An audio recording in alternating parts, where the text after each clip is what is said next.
Before we get this party started, I want to take a moment and give a big, warm shout out to our newest Patreon, Randy R. Randy, thank you so much for supporting the podcast.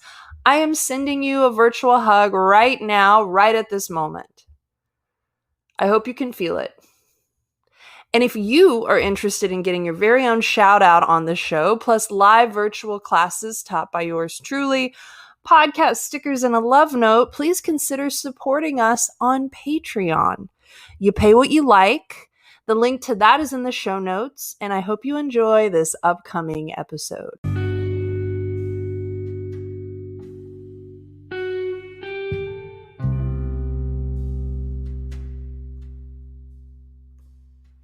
Welcome to the Yoga and podcast. I am your host, Ashley Weber. I'm a yoga teacher and embodiment teacher who is living, learning, and loving every day here in beautiful Austin, Texas. And I am always curious about all things yoga. And lately, I have been interviewing the people in the yoga community who are contributing to the world in creative and innovative ways. Today, we will explore the subject of Yoga and the Boons. This is part 2 of a 3-part series. Check out last week's episode on the Yamas when you get a chance. I am especially excited to have once again back on the show a friend of mine and a friend of the podcast, the lovely, the amazing Gioconda Parker. When you get a chance, check out Gia's previous episodes she did for the show, episode 9, episodes 17 and 21. She talks about the shadow, the creation cycle, and fear. For this series currently, we first started recording and we thought was just going to be a 1 episode, but we quickly learned that there's a lot to be said about the Yamas, the Niyamas, and the Booms. And so stay tuned each week as the previous episode will build upon the next. In this particular episode, Gia will share with us her depth of knowledge about the expansive topic of the Boons. What? Never heard of it before? Well, Gia wonderfully breaks this yoga philosophy down in a way that's so digestible and applicable to one's life. I learned a lot about the Boons on this conversation, and I know you will too. So sit back, relax, and enjoy the episode, y'all.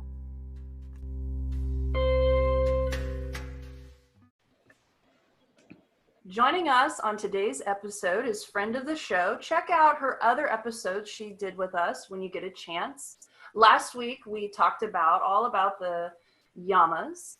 And she is a yoga teacher, trainer, transpersonal psychologist, and wonderful human being, Gioconda Parker. Hey, Gia. Hi, Ashley. It's so good to be back with you. Yeah, it's so good to have more conversations with you, and I'm so happy you're back. So how are you today? I'm doing well. I always think that we're going to run out of material. And then often we don't. And in fact, we end up having another conversation, which I'm delighted by. Me too. And I'm really excited about what we're talking about today. Would you just like to introduce yourself a little bit more? Tell us what you're about, who you are. Sure. Yeah, so I'm a yoga teacher. I've been teaching for over 20 years, which is a little crazy. It's been 20 great, awesome, amazing, and challenging years. I also have a master's degree in transpersonal psychology. And we talked a little bit about how that's sort of the meeting of our humanity and our spiritual path, where that comes together. And I'm a somatic experiencing practitioner, which is a body-based resiliency methodology that also helps support people through trauma, whether it's past or present. I love it. Last week, we discussed the Yamas. Would you care to just in a nutshell, just kind of talk about a little bit what the Yamas might mean? Sure. Well, we we introduced last week that according to Patanjali's Yoga Sutras, yoga is an 8-limbed path. So there are 8 aspects to the practices of yoga, and the first one that's introduced is what's known as yamas. And so, and a little bit of what we introduced last week as well is this concept that sometimes these are referred to as the first 5 of the 10 commandments of yoga, and how that's one way to look at it. And absolutely you can look at the combination of the yamas and the niyamas as the ethical code of the yoga practice. But how one of my early teachers introduced this idea that for me landed so much more powerfully, which is rather than thinking of these as commandments we're meant to try and live up to or try and be like, that these are rather checkpoints for us to observe whether our practice is developing well or not. So they're both guideposts for ideals that we can begin to embody through our ongoing yoga practice and living close to the principles to see how they're alive for us, and also maybe how at times knowing that there's a principle like ahimsa, loving kindness, nonviolence, you can look at it from both aspects. Knowing there's a principle like that, then as we live close to it, then we begin to notice, here I am. I was watching this morning, having some technical issues, and here I am yelling at my computer. And then I look and it's 11:11, and I am one of those people, whenever I see 11:11, I think about, I just thank my angels and guides that are looking out for me. It was like, sorry guys, missed the boat there. Thank you. And now I'm back on track, right? Yeah. So it's like we can live alongside them, not like there's something that we have to try to become, and not like they're outside in teachings. But they're also just a way to check in with how our practice is going, right? Because the practice of yoga is a very powerful practice. So how are we experiencing, assimilating the power that comes through that practice? Is it helping us grow in a way that's desirable, right? Are we becoming more kind because of our yoga practice? Or are we becoming less kind because of our yoga practice? So each of the yamas, the first 5 of these 10 principles that are the first 2 limbs, these first 5 teachings are about our dynamic relationships with others, really our interactions with other humans in the world around us. So that's a short answer or a little recap of the yamas. Yeah, I learned so much from last week. It was so cool to really dive into this philosophy I've always kind of known of, but we really dug into it. And so after we wrapped last week, we were talking, and I had no idea that there was a whole other set of principles, or as we learn the yamas, it's more than just being a good person. I mean, yeah, you're a good person when you practice the yamas, but then there's all this other stuff you can get out of it called, I believe you said, boons, which I've never heard of. And so I wanted to ask you more about that. Yeah, so the yamas are initially listed in chapter 2 of the Yoga Sutras, and then there's a follow-up, which we find a lot in the sutras. There's like the main teaching is given, and then more is unpacked. So I love the word boon, B-O-O-N, like a boon. And I mean, that word is not from the Sanskrit teaching. It's more from this lineage of that yoga comes from. So from like the stories of sort of the gods and the goddesses and the mythology that surrounds that, the stories that surround that. often like when you perform some what's called austerity, right? You take on some kind of practice, then you get a boon, like something comes your way, you get a bonus. Okay, so here I was just thinking, here's like a modern interpretation of that, right? So Peter Parker gets bitten by a radioactive spider, which then causes this like super intense reaction.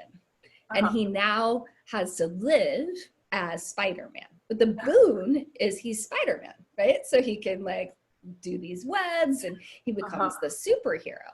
But he also has to now live as a superhero, no longer as a regular person. So the austerity is going through the spider bite. His whole life changes. He's to give up all these things, right? But the boon is now he's Spider-Man. I love that example. Right? So that would be a boon.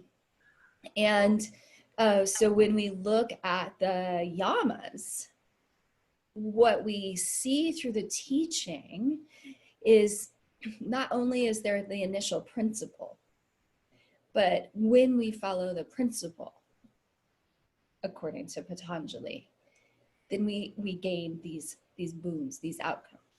So shall we dive into those? Yeah, I'm so curious. This is a whole new world for me. So when we go back and we remember the yamas, the first yama is ahimsa or ahimsa, depending on your how you read it. It looks like ahimsa when you look at it that way. And we talked about how we can think of that as non-violence, or we can think of that as loving kindness. And so the first natural boon is that we're living according to our authentic nature. So when we are closer to the truth of who we are, we just live in a more harmonious and peaceful way. So that is kind of the built-in bonus, the first thing we start to feel when we begin behaving with more loving kindness. We feel more harmonious within ourselves because that is our true nature. Each of the yamas are saying, like, this is your true nature. Get closer to your true nature. You'll feel less conflict with other people and in your interactions with others. And then, of course, within ourselves too. But the boon is, if we're, depending on the interpretation you're looking at. So if we say that ahimsa is nonviolence, then the way the boon is described is that others will feel no resonance of violence within themselves when they're in our company. Ooh. So you can look at that from the sort of first level of that teaching that says, when you are resonating in a non-violent way, violence doesn't come towards you.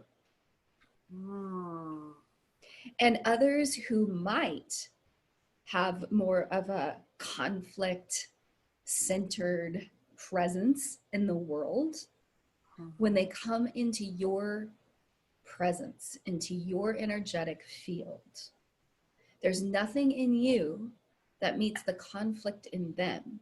So the conflict doesn't arise. That's beautiful. Right? And we can feel how, I mean, you can look at it like we talked about superheroes. So you can look at it in that superhero kind of sense. And we see people like that. We see people like the Dalai Lama. Yeah. That I don't know if you've ever even just like, watched him. I've not been in his physical presence, but just reading, watching interviews with him, there's a transmission of this joyful being that just shifts your feeling state. And I've been around other people, certain teachers in my life, that simply stepping into the room with them shifts me into a place, which is why I want to be there. Yeah. And so this is, this is the teaching. When we're established in the practice of loving kindness, people feel loving kindness when they're in our presence. And in the big teaching of that, it, says like, that's a reason to be dedicated to cultivating that, is to be sort of the energy of that in the world, to bring that energy with you everywhere you go. So, we see a lot of conflict around us right now. Yeah. So does the teaching mean sit in your room in your presence of loving kindness and just hope that that makes a difference? I don't think so. I don't think necessarily. But if I'm engaging in, in something like social justice work right now, but I remember that I'm a yogi as I'm engaging it, and my first yama is loving kindness, then if I can stand for justice, but from a place of loving kindness, from recognizing that I don't just want to be the person who speaks and stands up for the people that I see need support for their voice because of my loving kindness towards them, but I have equal loving kindness for the people who are acting against their nature or acting out of ignorance and causing pain without knowing it. And so the essential energy behind what I'm doing can't be against anyone. It has to be for something. Yeah. And so that's that next level teaching of loving kindness, and that the outcome of it, if we engage it in the big picture. So why I say big picture is we can engage these teachings from an ego level and say, yes, I want to be loving and kind to the people who are loving and kind to me. Yeah. And the truth is, if we're not doing that, that's a step in the right direction. If I'm being unkind to the people in my life who are being kind to me, then that's a step up from where I was. But the bigger expression of the teaching is not stopping at the ego level, but saying I'm a yogi in training. So I'm going to embrace this teaching at the level of loving kindness towards the people who aren't necessarily loving and kind towards me. And the work it takes to be non-reactive, but to understand that is the boon, is saying if you do that work, you become non-reactive on a deep, deep level inside, because you are coming from a place of loving kindness. It doesn't mean non-active, non-reactive, right? Then when people come into your presence, their reactivity will settle and they will have a taste of non-reactive space. That sounds like just one person choosing to practice the first yama that can help to shift the fabric of humanity, just that one person, right? And then it can kind of like the butterfly effect. Yeah, well, what is it that all great change starts one person at a time? Yeah. Or, we could echo Mahatma Gandhi, right? Be the change. Be the change that you want to see in the world. And obviously he was familiar with the teachings of yoga. So yes, this is the tension of the yogic teachings, is and the yamas and the niyamas introduce this tension that says you act on your own behalf to be a more powerful and clear and awake human. And because of that, you are called into presence in the world. But you have to I, I as a yogini in training, it's my work every day to wake up and check in. It's my work every day to wake up and practice. And so these are points of practice that are, in my experience anyway, limitless. I'm never going to run out of points of practice, of ways of refining, and new levels of understanding what else is possible in the realm of each of these teachings. So the boon, I would say in the beginning when I first read them, they were great motivators for me. You get way more out of me with a carrot than a stick, right? If you tell me to do it just because, I just won't do it to spite you. That's my personality. And so this is another thing that I just love about the richness of the teachings and the sutras, and in particular the yamas and the niyamas, is you get the carrot. The carrot says, and you can be on an ego level just saying, I'm not going to experience as much conflict in my life, because even people with whom I've had conflict prior, when I'm in the state of loving kindness, when I'm in the state of nonviolence, that conflict dissipates and it doesn't happen in my life. So that makes my immediate life better. Great. And then if I can look at the idealized self that I want to be in the world, I would love to be considered a person in my company others feel more love for themselves, more love for the world, more love for each other. I feel that from you. Oh. Well, thank you. That's a sign that the practice is going well after all these years.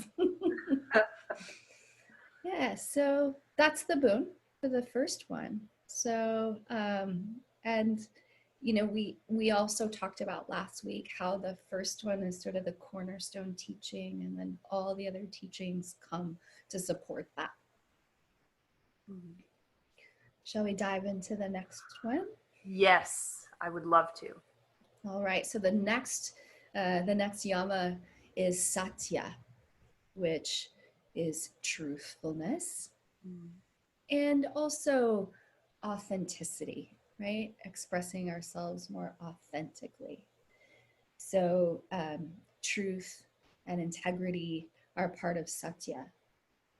So the boon that comes with truthfulness is, well, Iyengar, Mr. BKS Iyengar, Mr. Iyengar says that he says satya is speaking in a way that's aligned with your intention. And then the way he describes the boon is that everything you speak will come to pass. So, right, we have a lot of talk these days about manifesting. Yeah. But it makes sense that if we align completely our intentions with our speech, then what we speak comes to fruition, because there's nothing in us that's not aligned with what we're speaking, what we're saying. So it's this power to manifest and create through our speech, because our speech is that powerful. Wow. That makes me think of a previous episode we did, not related to the yamas or the niyamas. We're talking about birthing ideas, and you referenced the Bible, and then God spoke, and then earth. And then, so it was the ether. Ether is the first. Yes, ether is the first element. Yeah, and speech is related to ether, pulling things into creation and into being. And funny, when you were just saying that, what kind of hit me, right, is that when we are in the act of creating, then we are being, the beings that are created in the image of the creator. So we are acting on our divine right to create. when we are in the act of creating.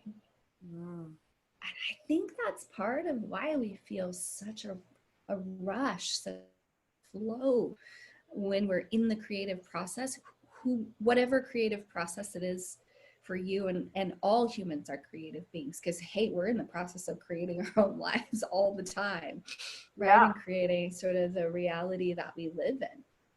We're through the way that we see the world and the conclusions we draw from what we see, what we choose to put in, which is, coming when we start looking at the Niyamas. Like, it is an active creation of our lives. The thoughts we say yes to, the things we invite in. And satya, right? Truthfulness. It's, Nishala Joy Devi, who I spoke about in the last episode too, in her translation, when she describes the boon, she says, dedicated to truth and integrity, our thoughts, words, and actions gain the power to manifest. Ooh. And that's also true. It's actually kind of the natural outcome and a superpower both at the same time, right? It's a natural outcome that if I say I'm going to do something and then I'm of integrity with that, then I follow through and I take the actions that are necessary to make that thing come to pass. Yeah.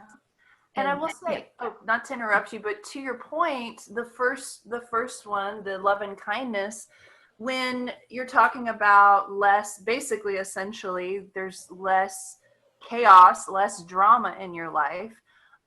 From my personal experience, when you take away that chaos, what is left is all this energy and bandwidth, and surrounding yourself by people who can help you manifest the things you want. So I think that's a key piece. Like, they work hand in hand. I love that you're making that connection. That's really so true, right? Like, what do you want to do? What do you want to do with all this extra energy that you have? Channel it, right? So in some ways we say satya and the power of speech. It's a way of channeling, right? You speak it into being and then put everything behind it so that it continues to come forth. And so now we see the teaching of the power behind, right? So you could say these are boons, or another way we could look at it is Patanjali goes on to say, hey, here's the power behind moving in this way. So I love how you just said that, right? Like, the power that comes when we're not dissipating it through a bunch of conflict that's not necessary. The power that's behind how we choose to move that energy now that we have it, Satya's got it handled.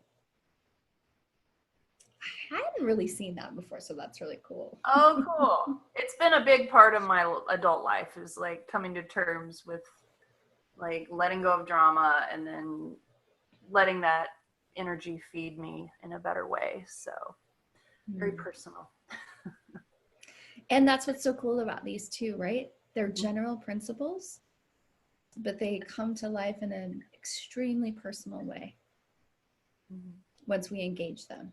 Just like asana, right? You can say like triangle pose exists out there, but it's not personally alive to me until I start putting my body in that shape.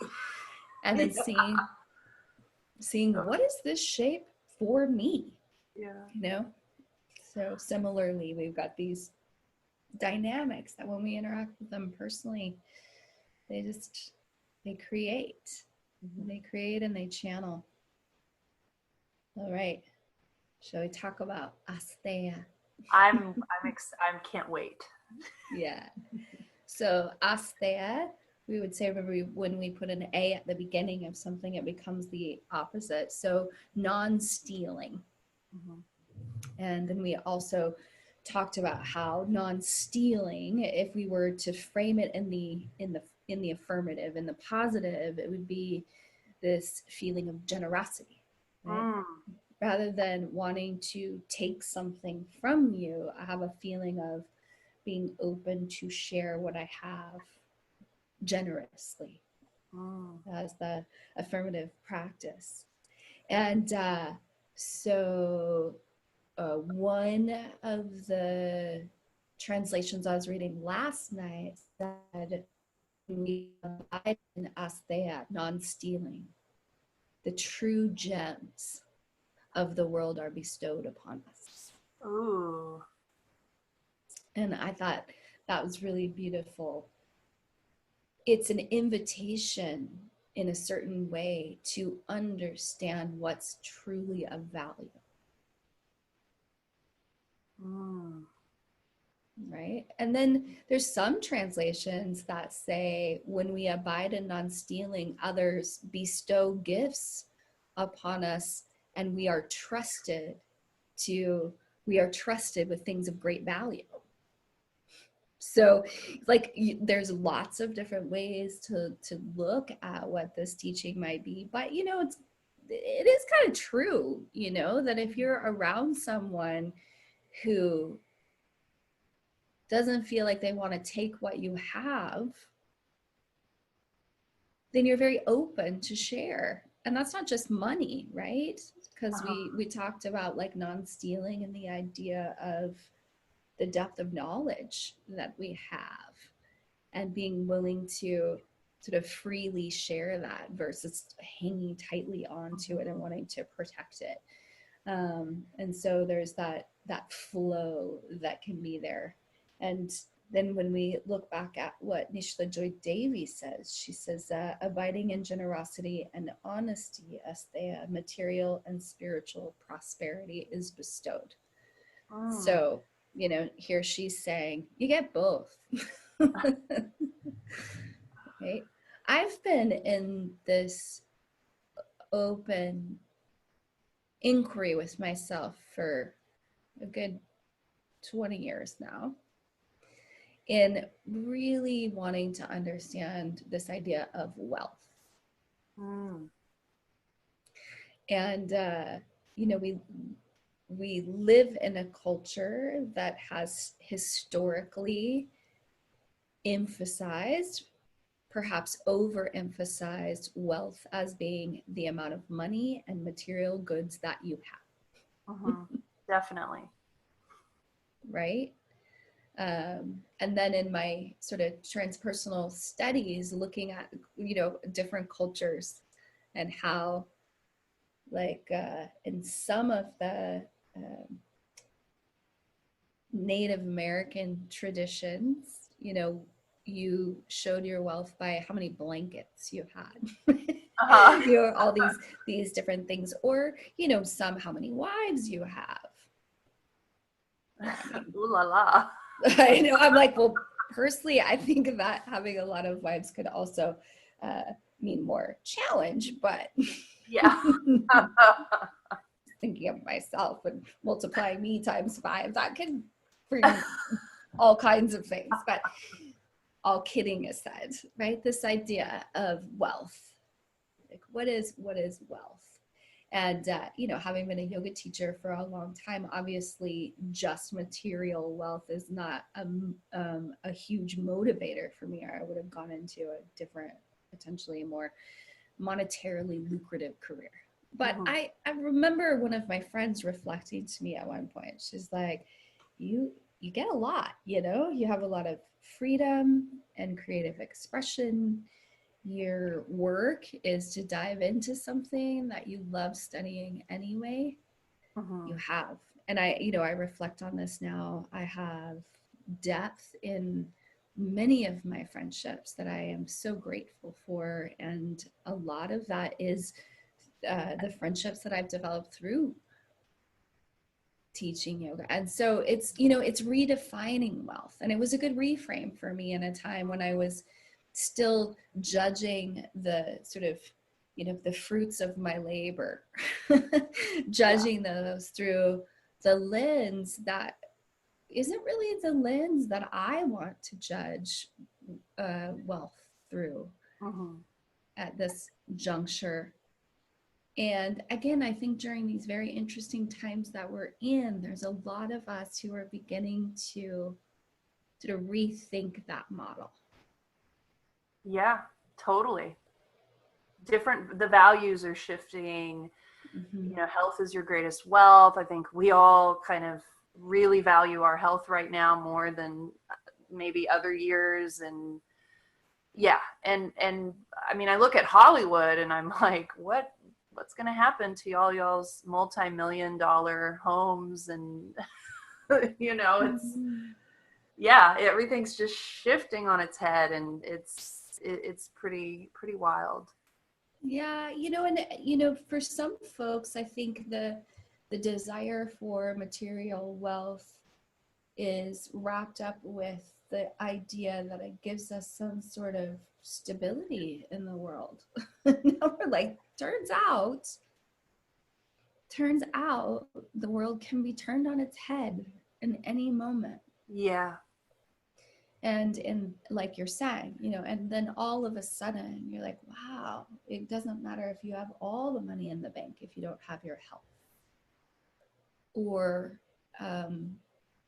there's a lot of conversation about sort of mental wellness.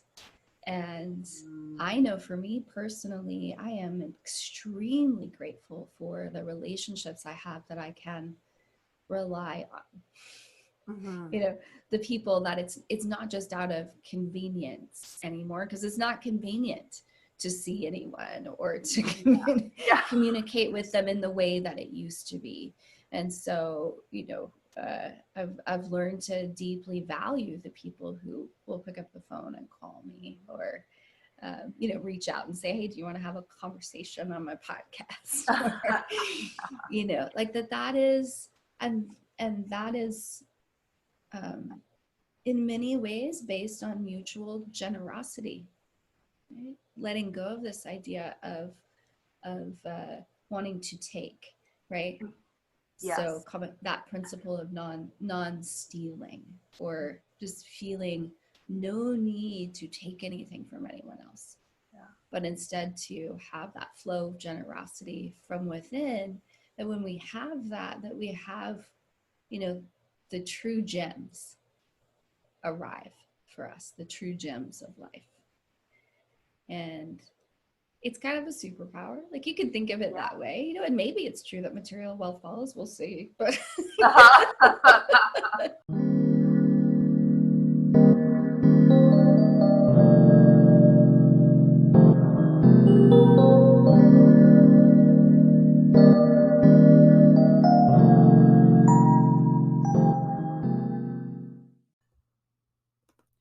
Hey friends, since we are now in a major world shift, and it's even more important now than ever to support one another and stand up for what and who we believe in. And I wanted to have a section in each episode called a Spotlight Corner, and I want it to highlight Black, Indigenous, people of color, LGBTQ plus communities, businesses, and organizations, specifically in those areas. And let me say, in no way is this a paid advertisement or a sponsorship. It's simply people and organizations who I think are awesome, and I would like to show my support in some way, and I hope to inspire you to support them as well. Somewhat recently, I had the wonderful Scout Shavers on the show. When you get a chance, check it out. It's episode 22, Yoga and Birth. Scout is a birth worker, a birth educator, a doula, a yoga teacher, and the founder of the organization Birth Wild Awake. This organization specifically supports Black, Indigenous, people of color, the doulas, as well as the families. The money is strictly used to provide educational scholarships to these doulas seeking mentorships and skill set to support these families. You may or may not already know, but systematic racism starts at birth. And I really believe in supporting this organization because there is such a need for more support in this particular area of the community. There's a couple of ways you can contribute to her organization. You can either give directly to Birth Wild Awake on Scout's website, scoutwildawake.com/donate. The link to that is in the show notes. There's a donate button that you can click on once you get there, or you can also buy her t-shirts on her website. I have a t-shirt and they are wonderful. They're soft, they fit well, and are high quality. They say on the front of them, Black birthing lives matter. I love mine. I wear it all the time. If you're able, please consider supporting Birth Wild Awake.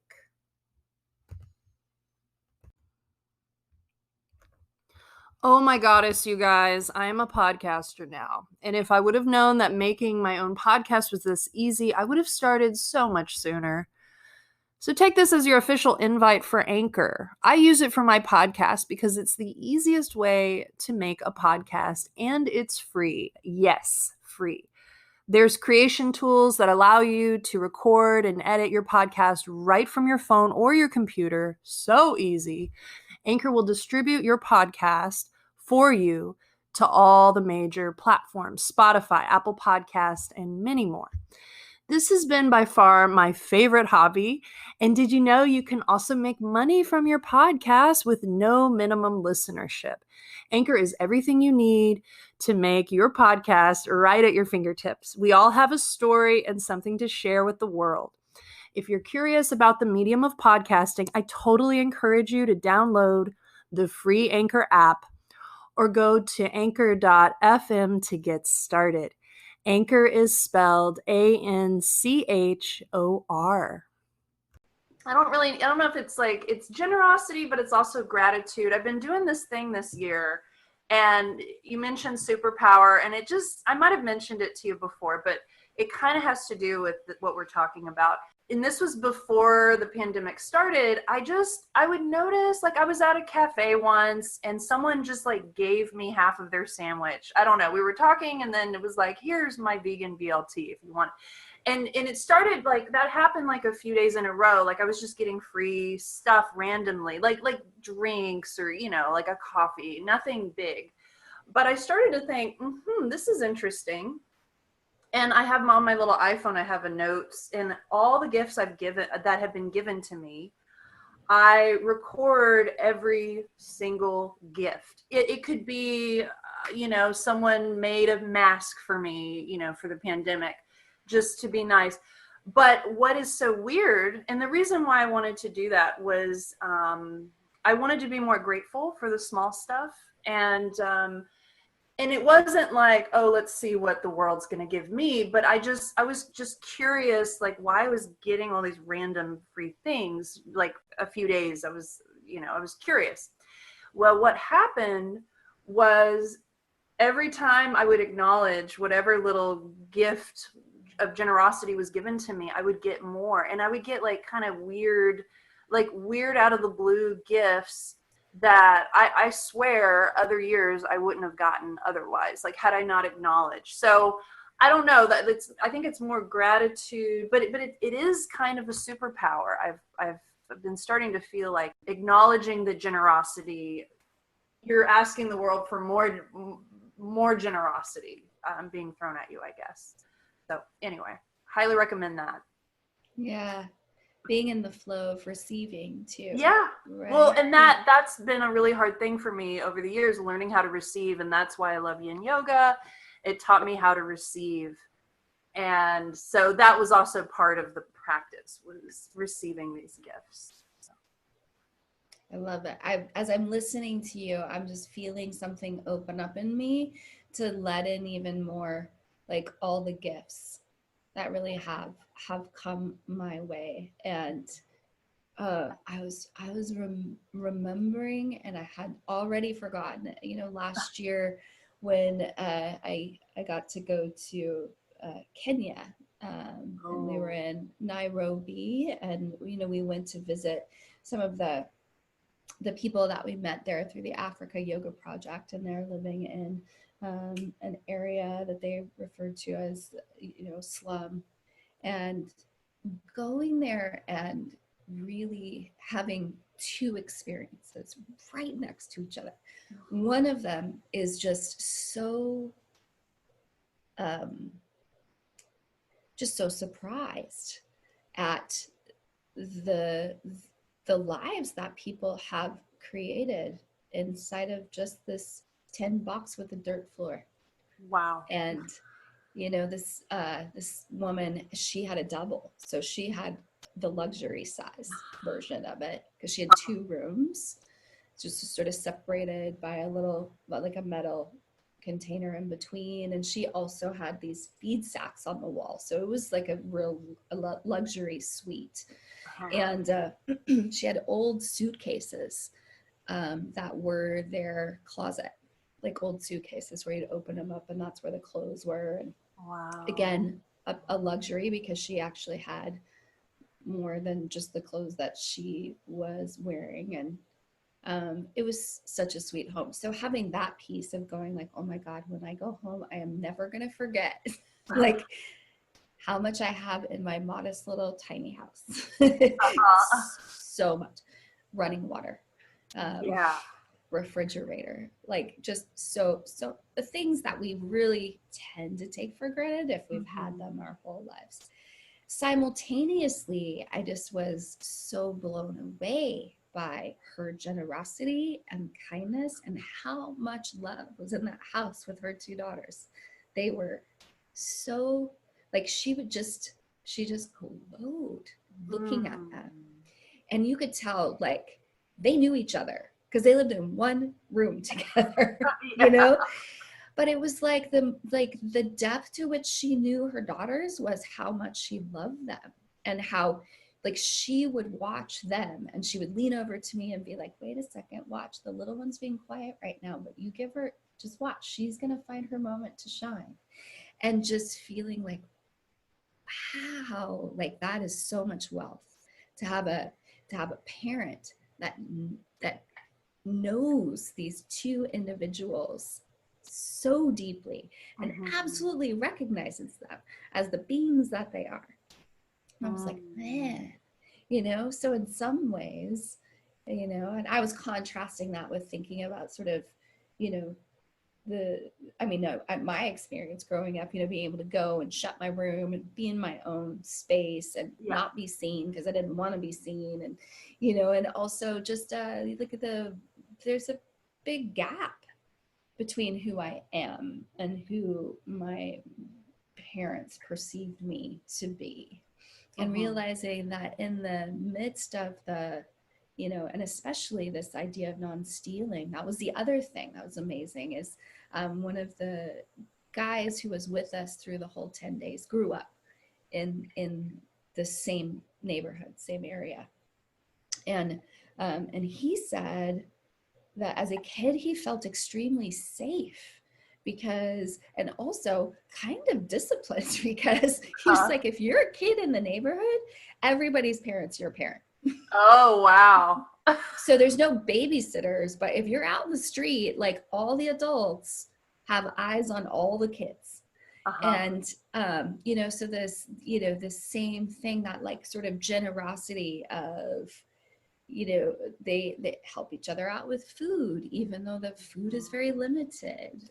When someone's ill, everybody on the street will like pitch in to bring them water and take care of them. And so this idea of like the non-stealing then opens up that generosity and that communal feeling and connection. And what is real wealth was something that was very much in the forefront of my mind coming home from there, being like, there are ways that we have material wealth here and that we've traded in some ways, our closeness, our intimacy, our community connections, because we have material wealth and so we don't have to rely on each other. So, all this springs from this teaching of when we act from a place of generosity, then true wealth is possible for us. Well, I love how you said that the person on your trip who grew up in that neighborhood felt extremely safe as a kid. Like, if that isn't wealth, I don't know what is. Like, and I can't say the same for most American children, feeling extremely safe. And this, like you're saying, going back to the idea that wealth, there's a certain amount of stability / safety, right? That doesn't guarantee you any of that. So yeah. Beautiful. And just to tell the whole story, of course, that was when he was very young. Okay. And then there's the coming of age, which is much more challenging. But there is that time as a very young child where the small kids, everybody's got eyes on them and doing what they can to, you know, help them out. So yeah. Non-stealing generosity. And then from that, you know, from the idea that I lack something and I need something from someone else, when that's no longer there, when the idea that there's something that I would want to take from someone is no longer there, then my eyes are open. Our eyes are opened to what is wealth, really. What brings us like the deepest satisfaction in life. Well, shall we? Yes, I love this. The fourth one is, gosh, I knew it. Is it the sexual restraint, or is that Brahmacharya? Yes, exactly. You're like, I know the fourth one's the controversial one. Yeah. I love how I just laugh because it has sex in the word. It's just ridiculous. Funny. Yeah, well, what we talked about last week, right, is that brahmacharya can be looked at that way. And there are, you know, many different aspects, but also, you know, at this point, like one of the ways we can interact with this teaching is the idea of moderation, the idea of valuing our life force energy and choosing wisely how we spend it, choosing wisely how we invest it. So going back to The Secret Power of Yoga, translation of the sutras, she says, devoted to living a balanced and moderate life, the scope of one's life force becomes boundless. Ooh, so you get more energy. Absolutely, right? That is a superpower. That is a superpower, right? So the idea of by acting in moderation. And so again, we can look at this. This goes back to a little bit what you were talking about from the very first one, right? When we're not spinning all our energy out in drama. So part of moderation has to do with obviously simple things like food and drink and sex. Yeah. And then, you know, it also goes to how much we outpour our energy in whatever direction that might be. Like how much time and money do I spend entertaining myself? And in what ways do I do that? And is the form of entertainment I'm engaging, is that giving me energy or is it depleting my energy? Right? So the brahmacharya, I love the idea of boundless energy. Personally, I could use that. Yeah. And usually when I am feeling depleted, if I'm honest, and I'm not always, because I don't always want to admit it, but when I'm honest with myself, when I'm feeling depleted, when I'm feeling burnt out, when I'm feeling like that I don't have the energy for the things that I want to do, I can generally trace it back to like one or two habits that aren't particularly supportive. So, you know, I think we've talked about this at one point or another during this pandemic. You know, one glass of wine becomes two, and then that third one is gonna inevitably be a later wake up with a little bit of a headache. Yeah. You know, and it's 100% human. 100% human. 100% human, right? And that's the thing. But it is like when we stop playing the mystery game with ourselves, it gets a little easier to make better choices, right? When I play the mystery game, I'm like, man, I just don't know. It must be this pandemic. It's really taking it out of me. Okay, well, is that it, and sometimes that is it. I would say in the beginning, for sure, I think a lot of us were just like, whoa, recalibrating. But Mm-hmm. on the other hand, also I was noticing in the beginning I was extremely isolated, like very, very much like not seeing anyone at all. Mm-hmm. And then what I have come to realize is I need some human interaction. I am a bit of an extrovert. And so finding good ways to do that, balanced ways to do that. It's like this, like we all have a formula. And what the boon says is it's worth balancing your formula, because if you balance your formula, Mm-hmm. boundless energy, right? Yeah. I feel you on the social distancing and the isolation, because this introvert, I'm extremely introverted, and I was desperate for human interaction, and I cannot imagine what an extrovert would feel like. It was really rough. Um, Mm-hmm. yeah. And we're recalibrating, Mm-hmm. speaking of like, brahmacharya in the sense of sort of finding a balance. We're also learning to rebalance to more Zoom interaction, Mm-hmm. more auditory input, Yeah. just noticing, uh, noticing what do we need to do and still be within that range of, non-violence, not being out there in the world in a way that could be a risk to ourselves or others, and then within the range of what feels like a wise decision, Mm-hmm. you know operating and giving ourselves enough interaction in one form or another that we're not sort of plummeting down the depression hole, Yeah. and at the same time not going like so crazy with it all the time that all of a sudden you're just like, oh my god, oh, my friend just made up this joke. Oh. She said, you've heard of zombies. It was at the end of a really long training day. She's like, I'm a zombie.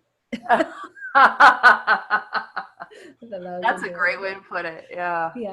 Yeah. So noticing when it's time to like unplug from all that social interaction or all the electronics, and Mm-hmm. go outside. Yeah. All of this, right? In the formula of, and I think it's a great time to be each of us working with ourselves to say, okay, what is within my world, how do I balance myself in a way that I have the energy that I Mm-hmm. need to do the things that I want to do. What I'm hearing you say a few times in this is the word wise or wisdom. And it Mm-hmm. sounds like, especially right now, just we have most of us who have downtime, there's a lot of opportunity to go within and find that inner wisdom of like, and not being in denial about like the mystery game you're talking about, like really waking up to the reality of, hey, I'm in a crabby mood. I watched 8 hours of true crime. Why am I in a crabby mood? Maybe I need to get some fresh air. Maybe I need to turn off the laptop. Like just no longer being in denial about that, and just being real. Well, truthfulness, right? The Mm-hmm. second one, like going back to that, like what is real, and then finding something to neutralize whatever is going on. Yeah, I love how you're drawing these links already, right? Yeah. Because they really are. It's the sutra. Each sutra is its own thread, but then what do we do with threads? We weave them together, and then they Oh. become the fabric of the teaching. And you're doing that. You're weaving the teachings in a way where, and this goes back to this, Uh, which ties back to behaving in a nonviolent way towards myself.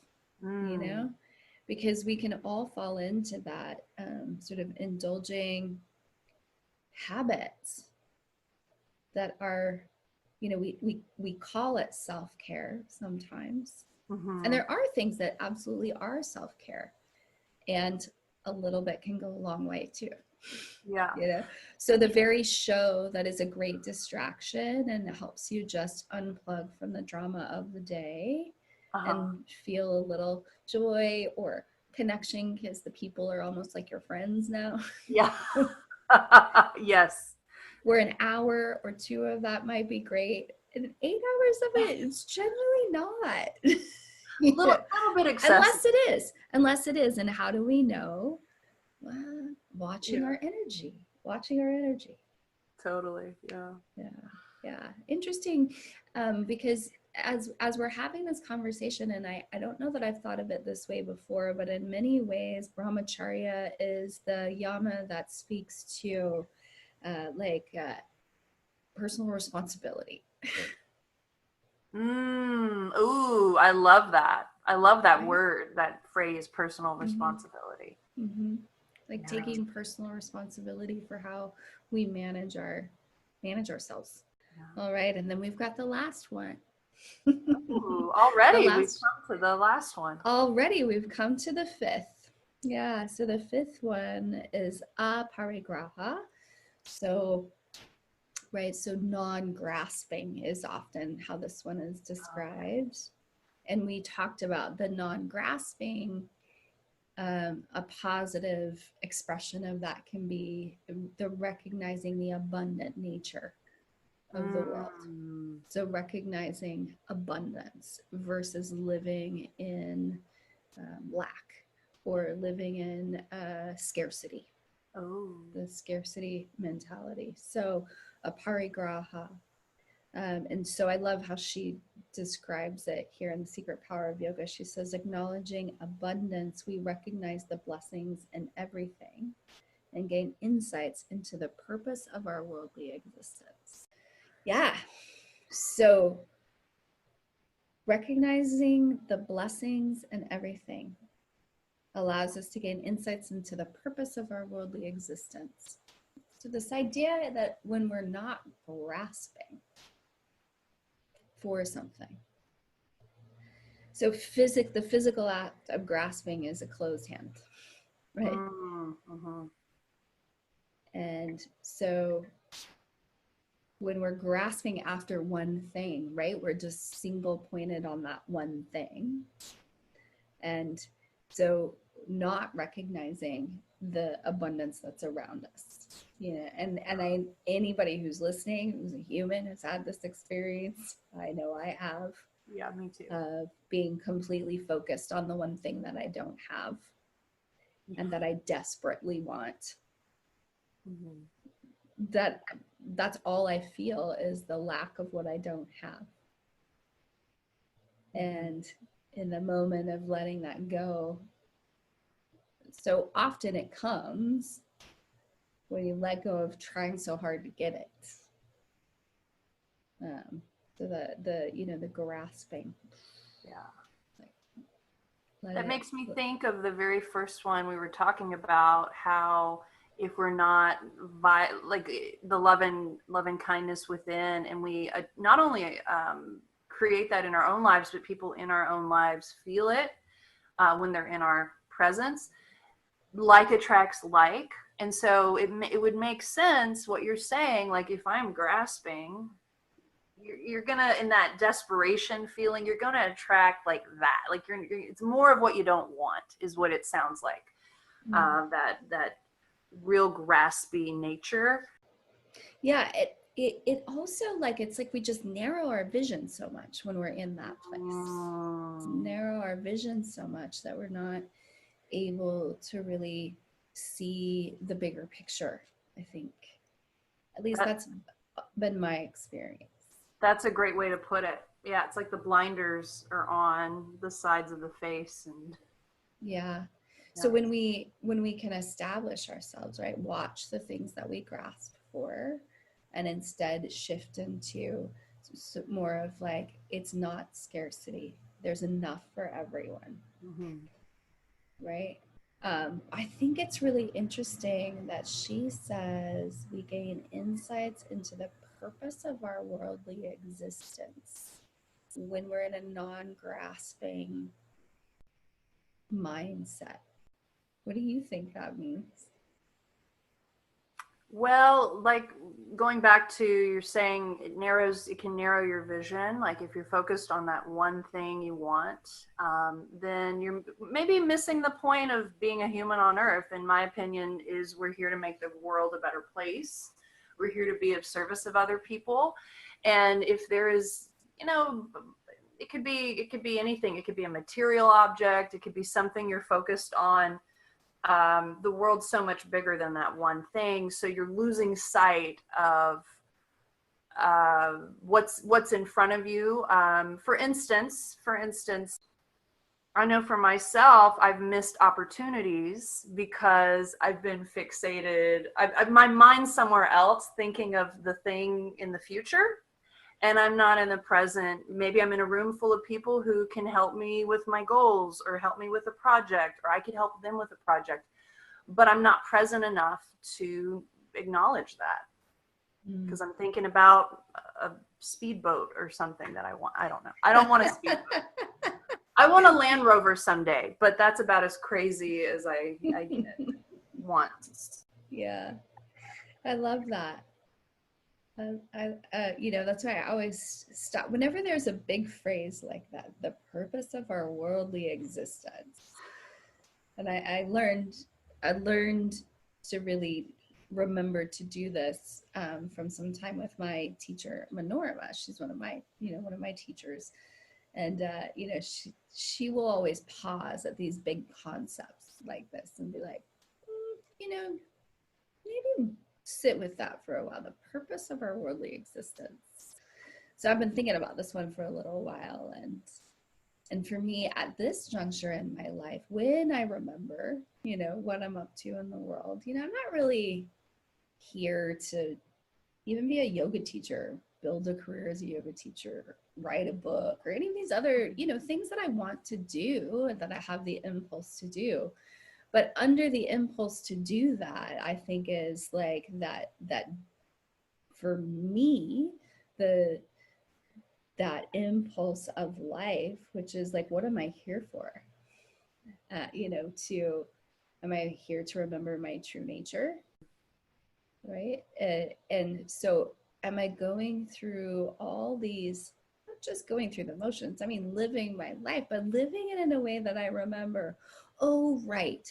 The ultimate goal is not a certain number of dollars, although maybe that's a motivator for me to get out there in the world and create and do, or, or to complete the accomplishment.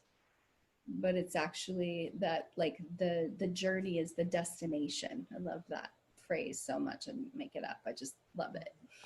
That it's, I'm in the process of acting on my goals so that I can engage with life, to learn the things I'm here to learn, because I came here to learn something. Yeah. Going back to personal responsibility. And I will say also, I have another thought about that grasping to something you want. I would look at that, at least for myself, as a form of escape, because it's a lot of responsibility to own up to when it's about, what were the words? Your own destiny in the world, your own. The specific phrase, purpose of your worldly existence. That's a huge undertaking, right? That's like, boom, here I am. I'm here to do some work in the world. And it's different for every single person. It's not a one size. So it's a lot of soul searching, I would think. It's just a lot of responsibility. And so I would look at the grasping for something as a way to escape. That's just what I've done. That's profound. Yeah. So if you let go of that grasping to escape, then you're left with considering what is the purpose of your worldly existence, right? And letting the answers come. Yeah. Rather than grasping for something else. And that's a really deep level at which to look at the teaching, right? And to say that's why what you would gain is insights into your worldly existence if you stop grasping after all the other things that help you escape being with that question, living with that question. And going back to the superpower, once he knows he's Spider-Man, and he has to uphold, there's a certain set of, I don't want to say obligations, but now the bar is a little bit higher, right? So you don't want to, there's a lot more care to be taken when the bar is set higher. There's more work to do to maintain. Yeah, for sure. Yeah. I just picked up to look at the Light on the Yoga Sutras of Patanjali by B.K.S. Iyengar. And so his interpretation of the same sutra is without possession. So the interpretation of it is knowledge of past and future lives unfolds when one is free from greed for possessions. Whoa. Wow. So then I'm like, how did he get to that? And she got to this other interpretation. And so just looking at the specific Sanskrit words that are in the sutra, aparigraha, he defines as without possession, without belongings, non-acceptance of gifts. That's interesting. Wow. And then the word is by becoming steady in that. And then there is the word birth, or, and in her interpretation, that's where she's coming to like the purpose of our worldly existence.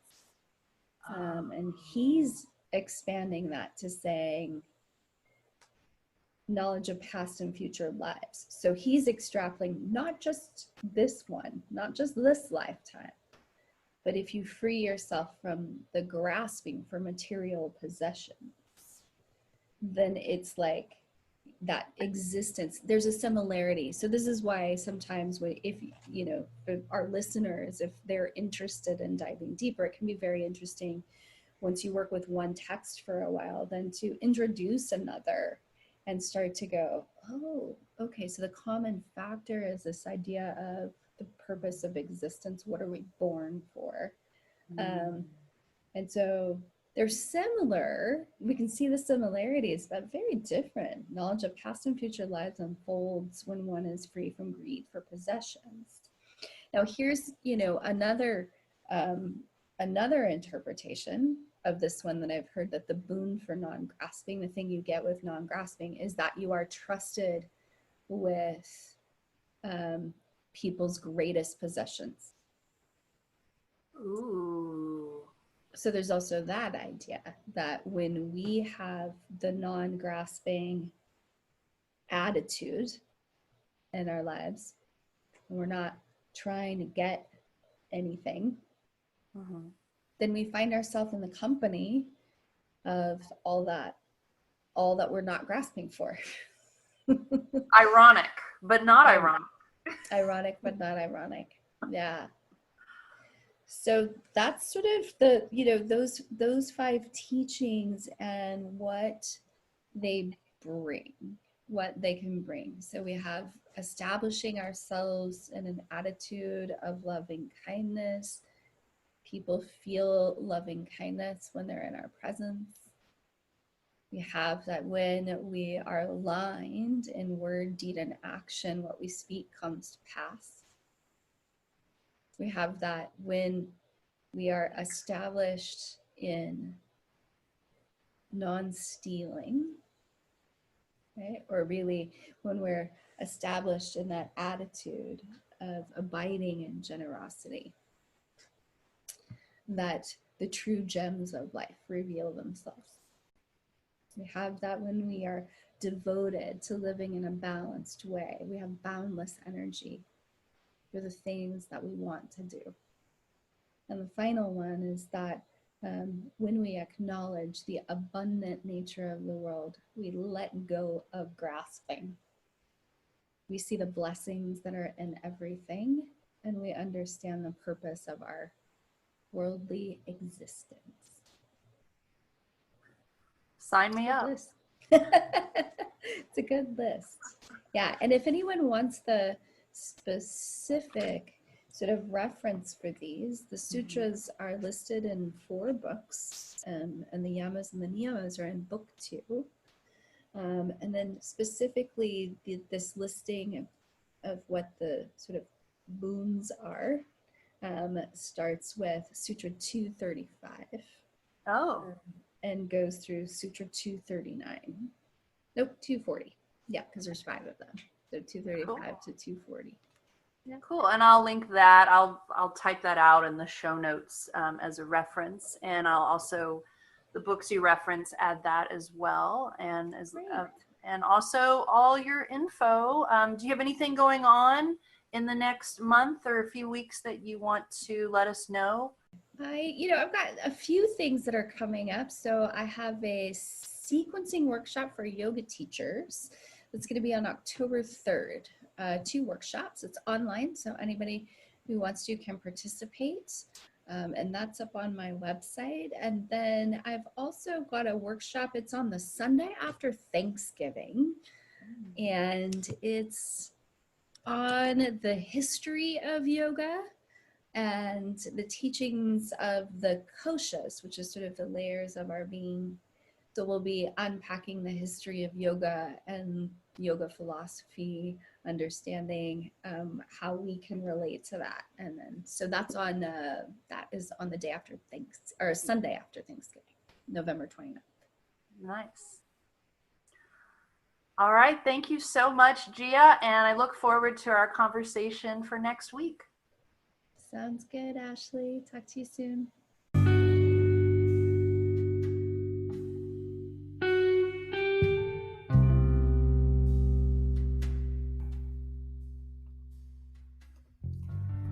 I hope you enjoyed and felt inspired from today's episode about Yoga and the Boons with the amazing Gioconda Parker. Check out last week's episode, which is one of this 3-week series. Last week's episode was on Yoga and the Yamas.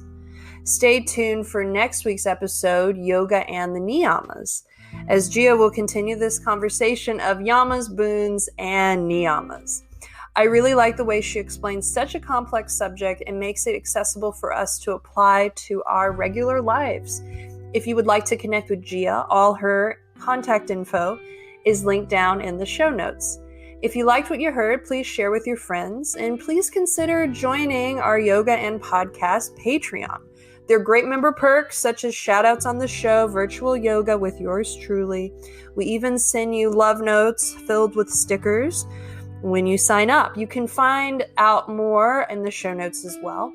If you would like to help the podcast in a different way, please leave us a review wherever you listen to your podcast. Our email is yogaandpodcast@gmail.com. The and is spelled out YOGAAND podcast@gmail. Please follow us on Instagram. Our handle is Yoga and Podcast. And let us know if you have any requests for future episode subjects or guests. We now have merch such as coffee mugs, hoodies, tote bags, all that you can find at my website, ashleyweberyoga.com/podcast. Remember that this podcast is for everyone. If you're a human living on Earth, you might benefit from listening to Yoga and Podcast. See you next week.